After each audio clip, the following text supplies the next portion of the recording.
Here's BR Boxing. We are back, myself and Paul Kelly. We are in preview mode, as we like to always be around this time.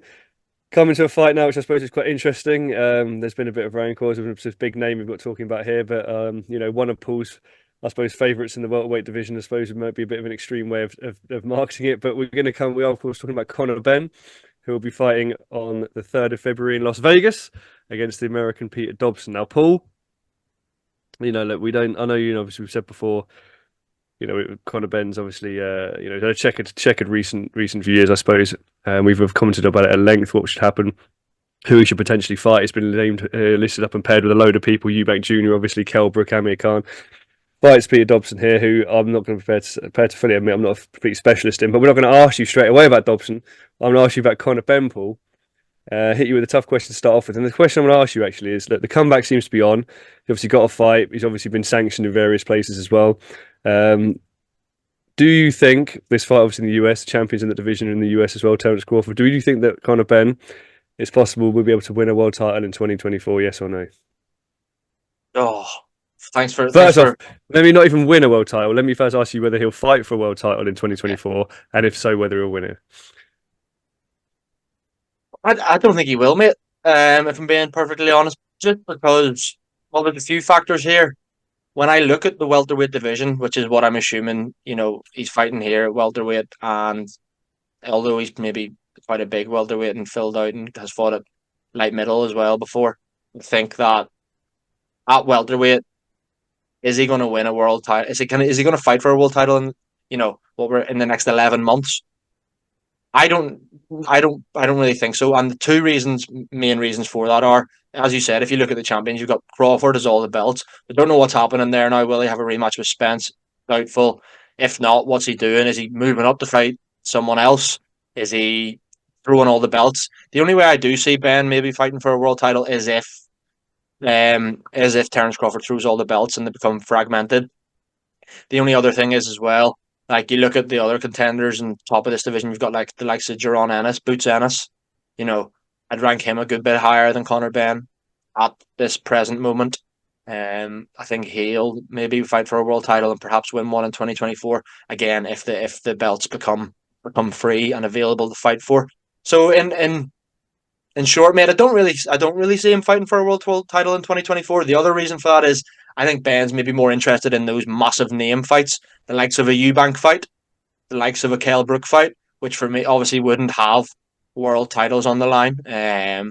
Particularly obviously, Kell Brook's retired. So if that fight was to ever happen, there's no belt on the line. Similarly, if the Eubank fight is ever going to happen, it'll be up at what, middleweight, likely, or a catchweight, probably up at middleweight. So is that going to be for a world title? No. So I don't really see it. To be perfectly honest with you, mate. What about yourself? No, I think, thank you, Paul, for that. That was a very eloquent answer. I actually agree with you. I think, yeah, I don't. I think obviously the Terence Crawford situation, what happens with Spence, will tie him up for a certain amount of time. But again, I think there's other guys that are, I suppose, kind of higher up in the rankings, but also I think from a public perception, probably a bit more deserving of an opportunity. I think Conor Benn is still on that kind of rehabilitative kind of comeback essentially, which is kind of staggering, I think, and faltering in various ways. So no, I don't necessarily think he will. And I think I totally agree with you. I think he almost is looking for that Kell Brook name or that that Eubank fight essentially as a priority, which both of which obviously won't be for world title. So I actually agree with you. I think he won't fight for world title in 2024, and I actually think even if he did, against those names you mentioned, obviously Crawford, Ennis as well, I don't think he wins it either. So I don't think he win a world title. I don't think he fights for a world title. But Paul, we're talking about obviously championship level. Let's take it to maybe, I suppose, a broader conversation about world level. Conor Benn, obviously, before the what should we refer to it as Egggate, was kind of fighting kind of guys that had been at world level, but were obviously past their prime.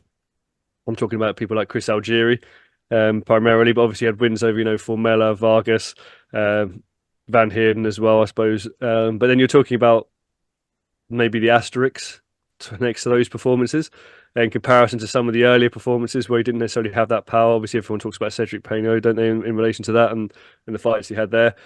Question I'm going to ask you is probably a bit of a tough one, given obviously his history with dairy products. Do you think that Conor Benn is a world level fighter? And if not, how far away from being a world level fighter is he, Paul? I think it's hard to answer this question now at this present moment, saying that he is because he hasn't proved to us that he is. yes, he was on way to looking world class, before the scandal, the infamous scandal. Um, but then, as you said, there's maybe an asterisk there, depending on what side of the fence you're on. But yeah, I think he was on his way to looking like that, looking like he was world class. Then, we hadn't seen him for a long time. Last time out, he had his return, obviously, in the States as well. Went the distance. Didn't maybe look as spiteful as he had done in his last few fights. But then again, the opponent was also pretty durable, and it was his first fight in what, well over a year. So you got to take ring rust and stuff into account. I think we'll learn more from this fight. Yes, I don't really rate Dobson that highly, and don't really know a huge lot about him. But think we'll find out whether Connor Benn is world class or on that level. I think now, if you're asking me what level is he at now, I'd maybe throw him in at the European level, because I do think he's above British level. So I'll say he's around European level at this present moment, but that's not to say that he isn't potentially world class fighter. Yeah, I have to agree with you. I think there was obviously gathering momentum behind Conor Benn. Obviously, he was knocking people out in kind of exciting fashion, but again, there was the asterisk there. I also agree with you. He hasn't necessarily shown against the guys that he has fought that he is world level. He's fought world level guys that are obviously on the decline. If he manages to find someone else like an Adrien Broner, who's that he can slap around a bit as well and get some momentum, I suppose that's what they'll do. But yeah, I think he needs to kind of fight against a live world level opponent, essentially to set the tone and to sort of show us that, and then obviously build from there in this the rehabilitation that I was referring to. But Paul, it's one of time for, I suppose, us. We've had quite a good run, I think, on predictions recently. So we don't necessarily need the same rehabilitation, but we are going to talk about another set of predictions here, Paul. We're going to come to you. As you know what, you gave me the courtesy last time out of not coming to me first. You said you did the predictions first, and I'm going to extend to you the same courtesy, Paul, and I'm going to predict this fight myself first. And to be honest with you, it's a tough one because I said I'm not necessarily au fait with the life and times of Peter Dobson. Obviously, a guy who's been in sort of 6 to 8, 10 rounders, so not necessarily on the experience level, possibly with Connor Benn either. Still not a bad punch to 9 KOs in 16 victories, but I think I'm going to predict Connor Benn to win this fight, and I actually think Connor Benn will get it by a stoppage, to be perfectly honest with you. I'm thinking sort of like maybe 6 to 8, 6 to 9, somewhere around that range, but I think Connor Benn stoppage. Paul, do you agree with me or disagree with me? Yeah, I do totally agree. We're 2 for 2. We agreed on the Buatsi Aziz fight, even down to the method of victory as well. And I completely concur with what you said there too, mate. I'm backing a Connor Benn stoppage here. And you know what? It wouldn't surprise me if it was early enough. I look at Peter Dobson, and yeah, he's undefeated, 16-0. Looks good on paper. But he's fought in one 10-round fight, not even a 12-round fight. And you look at the record, and it is extremely padded. I think this is a name on terms of, it looks good on paper. You can sell it as undefeated against undefeated. Who's O's going to go? But realistically, there's only one man winning this fight, I think, and that's Connor Benn by a stoppage. So yeah, or early enough stoppage for this drawer for me.